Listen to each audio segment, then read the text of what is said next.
Cảm ơn quý vị đã theo dõi chương trình Kiến thức y khoa gia đình và xã hội. Hôm nay Julie Diep với Tina Nguyen có thời gian nói chuyện với Dr. Saba Turabian nói về đề tài của emergency preparedness and also an advocacy. We haven't had much time to talk about advocacy, but I know we're so interested in learning more about who FADA is. I mean, before we go to that to learn more about FADA, we do want to have an opportunity to kind of recap what Dr. Sabian has spoken about just before the break. So Tina, if you can just share a little bit to the audience. Sure. Yes.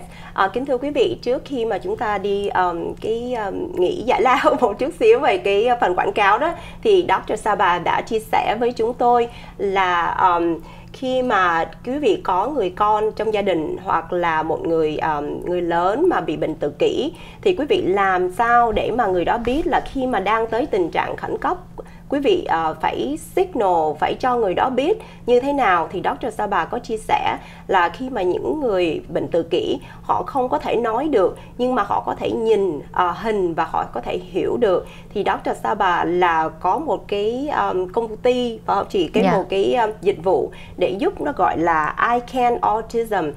Thì xin khi mà quý vị gửi con em tới những chỗ này, hoặc là con em quý vị đi học đó, người ta có thể người ta training, người ta tập cho con em của quý vị nhìn hình mà có thể hiểu được là mình đang ở trong cái tình trạng khẩn cấp và cần phải nghe theo cái lời chỉ dẫn của người đang lo cho mình, hoặc là bố mẹ ở trong gia đình. Yeah. Thì Dr. Saba, I heard about, you just mentioned FADA. How did FADA come to the situation at that time? How did she handle it with Mu? I mean, you shared a little bit about her, but did she? Who is FADA? I mean, how is she being with the having an autism kid like that? What's her spirit? And let us share a little bit of a mother who is taking care of a autism child. Yeah, so FADA was a very giving person. She was always happy. She was always energetic. She was very popular, and she had a lot of followers because of the work that she's done for the field of autism. She was very well known as far as for her advocacy, and the fact again that she was able to pass the SB 946 law. So she had a lot of followers, and she was this energetic, amazing person, giving person. She was so giving till her last breath. And that night when she was in my house, she mentioned that she's going to fight for the autism till her last breath. And very ironically, that night, her breath was taken away a couple of hours later because she went back inside the house to save her son. So that's how she lost her life. She was able to initially escape the fire and come out, but when she realized that her son is not with her, she went back in to save him, and that's how they got both of them got trapped, and she lost her life. So she was giving, she was loving, she was caring till the last minute of her life. Thank you so much for that information. Kính thưa quý vị, Dr. Saba đã chia sẻ với chúng tôi người mẹ FADA có một người con bị bệnh tự kỷ.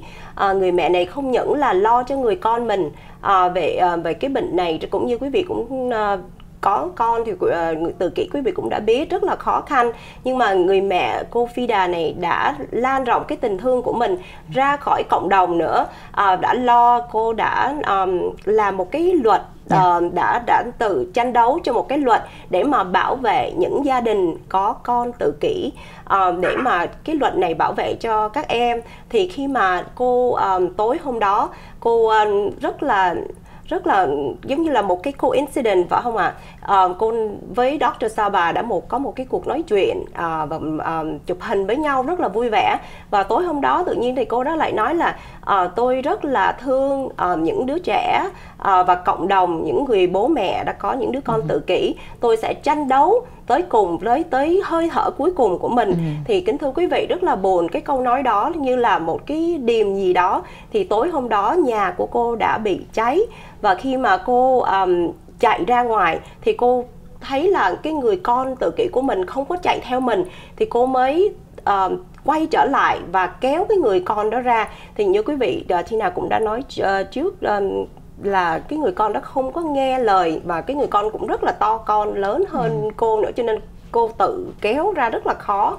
Cho nên là hai mẹ con đã phải chết cháy trong căn nhà của mình, thưa quý vị. Một câu chuyện rất là thương tâm.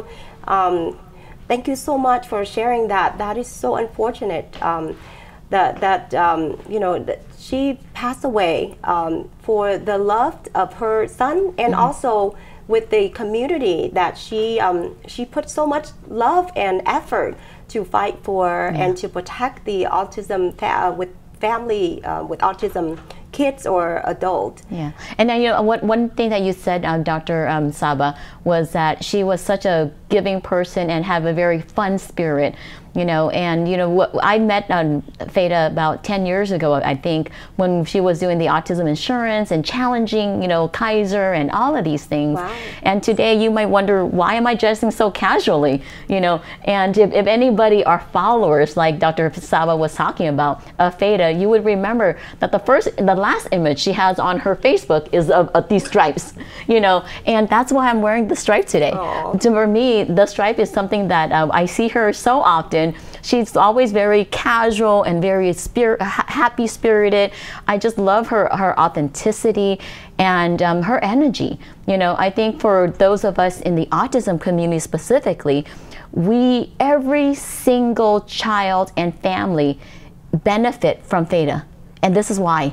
Because the insurance, Feda actually single-handedly sued Kaiser. Wow. And became this trailblazer, a maverick, to make sure that the insurance company does not deny families with kids with autism services. I see. You know, so the speech therapy that I get to provide, the ABA therapy that Dr. Saba provides and many other providers provide, or occupational therapy, that is because of Feda's work.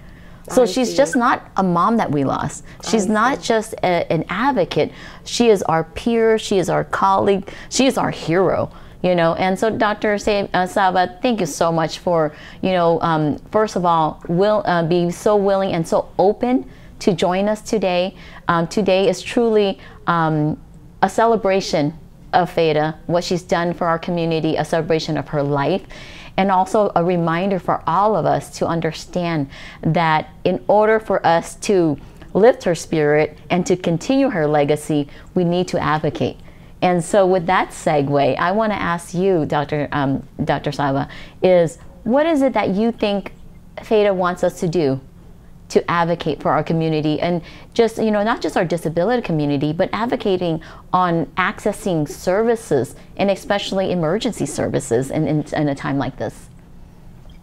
You know, my message to the families, and something that Feda was always advocating for, was to never take a no for an answer.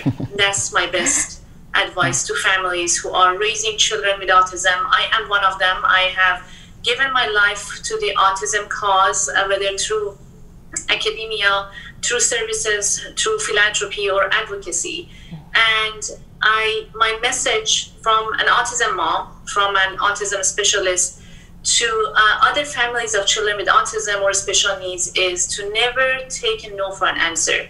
You have all these rights. These are laws. There are policies that are passed, and insurance companies are mandated to cover these services. So if by any reason they say no to you, you have rights to challenge that decision and move forward with that. So you have rights to challenge that. You have rights to challenge the education system. If you feel your children are not receiving the proper education system through your school districts, you have rights to question those and challenge those. So my message to the families is to never take no for an answer. Move forward. You know your children the best, and you are the only one who can advocate for these children who have disability.